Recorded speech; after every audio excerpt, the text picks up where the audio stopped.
Sur le plateau de C'est à vous, Anne-Elisabeth Lemoine a surpris en abordant un sujet rarement traité avec autant de franchise à la télévision. L'addiction à TikTok chez les jeunes. Et le combat des parents pour y faire face. Mère de 2 garçons, Arthur et Vasco, l'animatrice de France 5 confie ne pas être directement concernée par l'application. Mais à la maison, TikTok est partout. Et surtout, dans les habitudes numériques de ses enfants. À ses côtés, le journaliste Thomas Huchon rappelle un chiffre glaçant. Les jeunes Européens passent en moyenne 5 à 6 heures par jour sur l'application. Une réalité qui inquiète de nombreux parents, à commencer par Anne-Elisabeth Lemoine. Contrôle parental, négociation, fermeté, elle raconte sa méthode pour limiter l'usage de TikTok à la maison. J'ai mis en place des restrictions. Sur le plateau de C'est à vous, Anne-Elisabeth Lemoine a surpris en abordant un sujet rarement traité avec autant de franchise à la télévision. L'addiction à TikTok chez les jeunes. Et le combat des parents pour y faire face.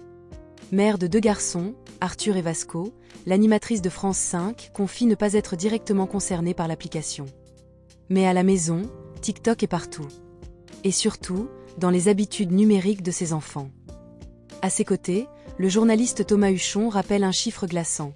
Les jeunes Européens passent en moyenne 5 à 6 heures par jour sur l'application. Une réalité qui inquiète de nombreux parents, à commencer par Anne-Elisabeth Lemoine. Contrôle parental, négociation, fermeté, elle raconte sa méthode pour limiter l'usage de TikTok à la maison. J'ai mis en place des restrictions. Mes enfants me supplient chaque jour d'avoir plus de temps d'écran, mais je tiens bon, affirme-t-elle avec un sourire fatigué. Mais déterminée. Elle insiste sur l'importance de tenir le cap, même face aux pleurnicheries ou aux arguments bien rodés des ados. Si moi j'y arrive, tout le monde peut le faire, lance-t-elle, comme un message de soutien à tous les parents débordés. Mais derrière l'humour, pointe une vraie lassitude. Parfois, j'aimerais que l'État prenne le relais. On est seul à se battre. Et c'est épuisant. Un appel lancé au pouvoir public pour une meilleure régulation des écrans, des applications.